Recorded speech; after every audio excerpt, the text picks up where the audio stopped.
الرجيم بسم الله الرحمن الرحيم اقرأ باسم ربك الذي خلق فقال النبي صلى الله عليه وسلم أقرب الناس من درجة النبوة أهل العلم والجهاد.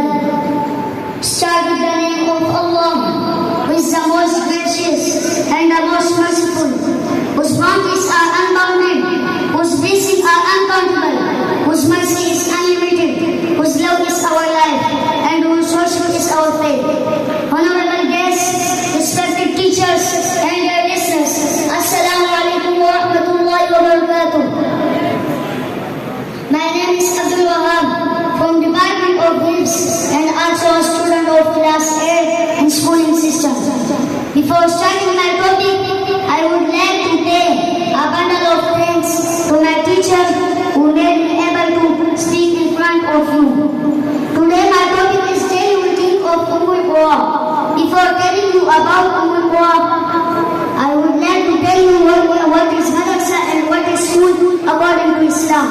Madrasa is an Arabic word for educational means institution in instruction in religious law.